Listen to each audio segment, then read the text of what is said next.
مدینہ طیبہ چھوٹی سی بستی، اور مسلمان دو طبقوں کے، ایک ہجرتوں کے ستائے ہوئے، ایک مہاجروں کا بوجھ اٹھائے ہوئے، دو طبقے مسلمانوں کے۔ کچھ ہجرتوں کے مارے ہوئے، اپنے وطن سے نکالے ہوئے، اپنے گھروں سے بے گھر کیے ہوئے، اپنی دولت لٹائے ہوئے، اپنے بچے چھنوائے ہوئے، اپنے دلوں پہ چرکے کھائے ہوئے، اپنے سینوں پہ زخم سجائے ہوئے اس طرح نکلے۔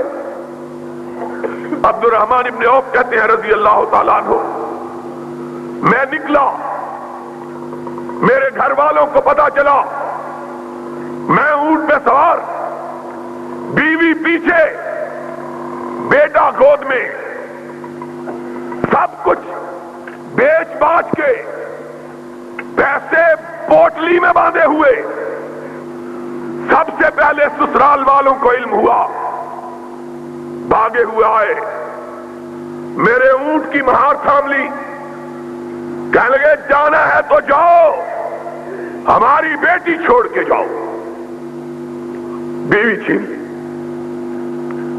پھر اپنے گھر والے آ گئے، کہا کہاں جاتے ہو؟ کہا مدینے والے کے پاس جاتا ہوں۔ کہا پھر یہ بیٹا ہمارا ہے،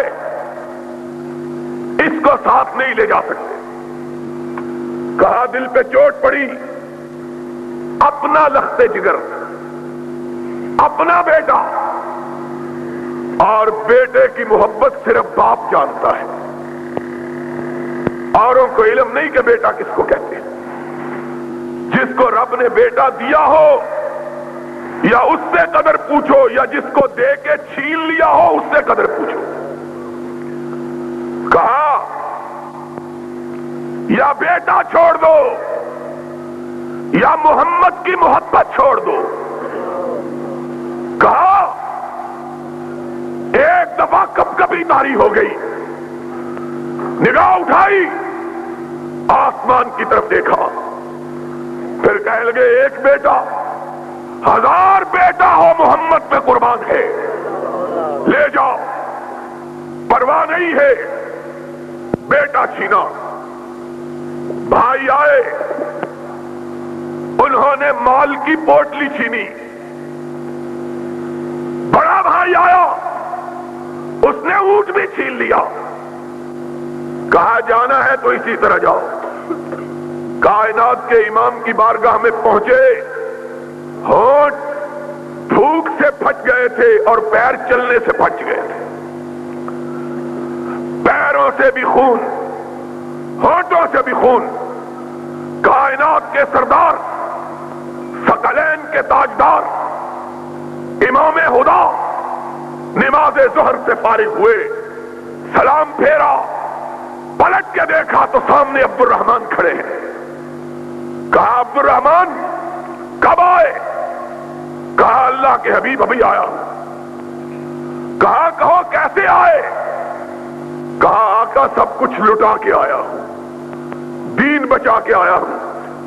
فرمایا عبد الرحمن دین بچا کے آئے ہو، سب کچھ لٹا کے آئے ہو تو کچھ بھی نہیں لٹایا ہے، جنت پا کے آگے ہو، اللہ کی رضا پا کے آگے ہو۔ یہ لوگ، ایک صحابی اٹھتا ہے، عبد الرحمن کا قصہ سنتا ہے، عرض کرتا ہے آقا بیوی بھی اس سے چھین لی، بیٹا بھی چھین لیا، دولت بھی چھین لی۔ اللہ کے رسول میرا جتنا مال ہے 2 حصوں میں تقسیم، آدھا اس کو دے دیجئے، آدھا مجھ کو دے دیجئے۔ ایک نے کہا اللہ کے حبیب اس کا کوئی گھر نہیں، میرا آدھا گھر لے لیجئے۔ ایک نے کہا یا رسول اللہ میری 2 بیویاں، ایک کو طلاق دے دیتا ہوں، اس کو کہیے اس سے نکاح کر کے اپنے گھر کو آباد کر لے۔ کچھ ہجرتوں کے ستائے ہوئے، کچھ مہاجروں کے بوجھ اٹھائے ہوئے، کچھ امام کونین کی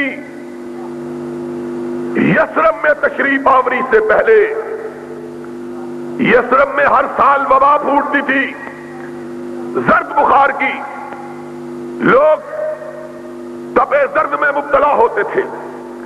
وہ تو کونین کا تاجدار آیا، رحمت مجسم بن کے آیا، اور اس نے اپنے ہاتھ دعا کے لیے اٹھائے۔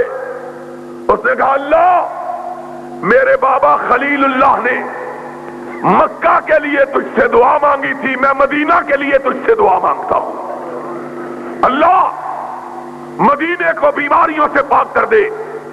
یہ میرے آقا کی دعا کا اثر تھا کہ آج تک مدینے میں کوئی وبا نہیں پڑی ہے۔